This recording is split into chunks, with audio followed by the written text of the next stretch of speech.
Imagine building a company from nothing. Years of sleepless nights, empty bank accounts, risking everything. And then one day, your own family sits across the dinner table, looks you in the eyes, and tells you the company you built doesn't belong to you anymore because they're giving it to your sister. Yeah, that actually happened to me. But what they didn't realize was that every single part of that company depended on me. And when I finally walked away, I took everything that mattered with me. Before we get into this story, make sure to hit that like button and subscribe if you enjoy revenge stories where karma hits harder than anyone expected. And trust me, today's story is one of the most satisfying family betrayal reversals you'll ever hear. Now, let's get into it. About 10 years ago, I was just a guy with a laptop, a tiny apartment, and a dream that honestly felt way too big for my circumstances. I was 23 at the time. No investors, no wealthy connections, no backup plan. Just an idea for a tech platform I truly believed could work. Most people thought it was ridiculous. My parents certainly did. My dad once looked at my business plan and said, "You should probably focus on getting a real job instead of playing entrepreneur." But something inside me refused to quit. So I worked. And when I say worked, I mean obsessively. Days blurred together. Some nights I slept on the office floor. Sometimes dinner was instant noodles because that's all I could afford. But slowly, things started to move. My first client came after almost a year, then another. Then suddenly, our platform started gaining traction. Within 3 years, the startup wasn't just surviving, it was growing. By year 5, we had a real office, a growing team, major contracts, and investors finally began noticing us. It was one of the proudest moments of my life, not just because of the success, but because I had built it from absolutely nothing. Now, let me introduce you to my younger sister, Sarah. Growing up, Sarah was what you'd call the golden child. Perfect grades, perfect smile, perfect reputation. My parents adored her. Everything she did was celebrated. Meanwhile, I was the stubborn kid who dropped out of grad school to chase a risky startup dream. To them, Sarah represented security. I represented uncertainty. But I didn't resent her. Not really. That changed later, because about 5 years after my company started growing, Sarah graduated from a prestigious business school, the kind of place people love to brag about. Suddenly, my parents saw an opportunity, and that opportunity was my company.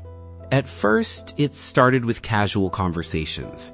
My mom would say things like, "You know, Sarah could help you expand the business." My dad added things like, "She understands corporate strategy. She could take things to the next level." I brushed it off at first, but eventually, the pressure became constant.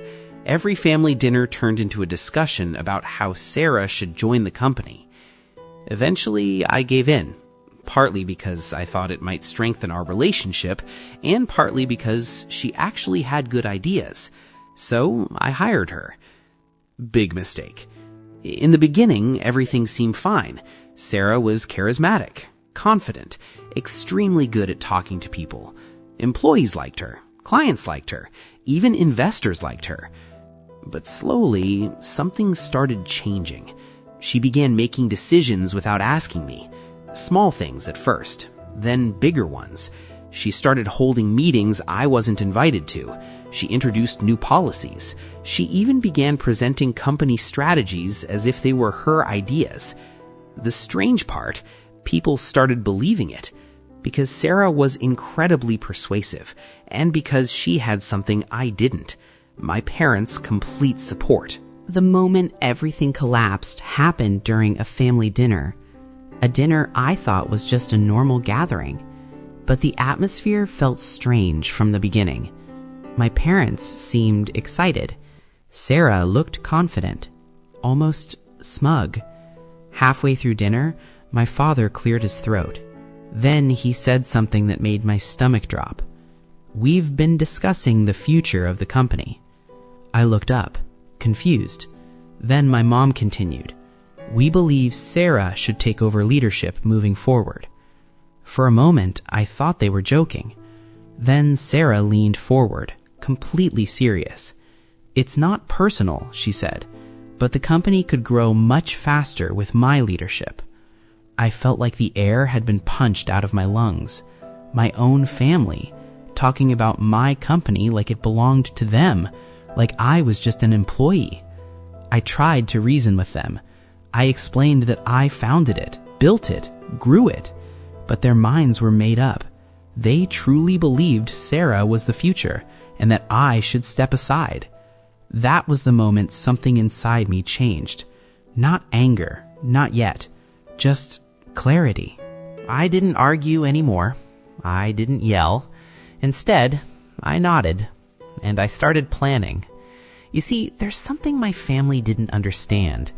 The company may have looked strong from the outside, but behind the scenes, I was the one who built every single relationship, every client, every contract, every strategic partnership. And most importantly, the core team trusted me, not Sarah. So I began preparing my next move, quietly, carefully, methodically. Over the next few months, I created a new company, a separate legal entity, one nobody in my family knew about. Then I started having private conversations with our top employees, not to pressure them, just to explain the situation. And almost every one of them said the same thing. If you leave, we leave. Next came the clients. These were companies I had worked with for years, relationships built through trust. I explained that I might be launching a new venture. Their response? Let us know when you're ready. That's when I realized something important. My family thought they owned the company, but in reality, they only owned the name. The moment finally arrived a few months later. My parents and Sarah were busy planning the official leadership transition. They had presentations, strategy meetings, even discussions about announcing the change publicly. That morning, I walked into the office early, sat down at my desk, and wrote my resignation letter. Then, I called a company meeting. Everyone gathered in the conference room. Sarah stood at the front, smiling confidently, probably assuming I was about to support her leadership. Instead, I began speaking, calmly, clearly, and then I dropped the bomb. I announced that I was resigning, effective immediately, and that I had started a new company. But that wasn't the shocking part. The shocking part was this. Most of our senior staff, our top engineers, our biggest clients were coming with me. The silence in that room was unbelievable. Sarah looked like someone had pulled the floor out from under her. My parents were furious. My father stood up and shouted, "You can't do this!" But legally, I absolutely could, because everything I moved was done properly. Contracts transferred, employees resigned voluntarily, clients followed their relationships. Within weeks, my new company was fully operational and thriving. Meanwhile, the old company struggled. Without the original team, without the client relationships, without the leadership that built it, it began falling apart, exactly the opposite of what my parents expected. About a year later, I heard something interesting. The company my parents gave to Sarah was collapsing.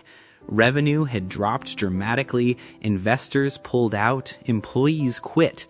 Eventually, the company had to be sold for a fraction of what it was once worth. And suddenly, my family wanted to reconnect. But by then, it was too late, because the one thing they couldn't rebuild was trust. Looking back now, I don't feel anger, honestly. What I feel is something closer to relief. Because sometimes the best revenge isn't destroying someone. It's simply proving they were wrong and building something even better without them. If this story shocked you, make sure to like the video and subscribe for more unbelievable Reddit revenge stories. And tell me in the comments, what would you have done in this situation? Would you forgive your family, or would you walk away forever? Because sometimes the people who betray you the most are the ones who were supposed to support you. And those stories, they're always the most satisfying when karma finally arrives.